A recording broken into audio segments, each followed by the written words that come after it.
In January this year, I asked former Police Chief Commissioner Christine Nixon to undertake a rapid review into the exploitation of Australia's visa system. And, Speaker, what this review found was utterly and truly shocking. Christine Nixon found that our migration system today has serious and systemic problems. She found that the system has been used to perpetrate some of the worst crimes that there are: sexual slavery, human trafficking, and that Australia, because of problems in our migration system, has actually become a target for organised crime around the world. Christine Nixon also found that the root causes of this problem were delay, dysfunction in our migration system, and almost a complete lack of enforcement of the rules of that system. She said, and I quote, "I've been appalled by the abuses of sexual exploitation, human trafficking and other organised crime that have been presented to me. It is clear that there are gaps and weaknesses in Australia's visa system that are allowing this to happen." Now, Speaker, we came to office with a migration system that was fundamentally broken, and we don't have to look far to the person who broke it. He's sitting opposite me in the Leader of the Opposition's chair.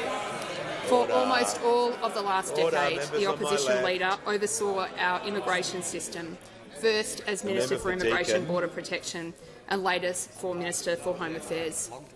What really makes me angry about these abuses and exploitation, Speaker, is the fact that the opposition leader has self-styled himself as a tough man on the borders. When we actually look at the facts, what he did was cut compliance officers in our department. The member for Deakin is warned. Now, Speaker, it is not possible for anyone on the other side of politics to claim that they did not have great visibility of these problems. What we saw while they were in government was almost a report a year, including one done by one of the junior ministers in the portfolio during the time that they were in office, which detailed in great detail different issues that Christine Nixon found in her report. Now, the evidence was there. The opposition leader did nothing. Instead, he cut funding and made the problem worse.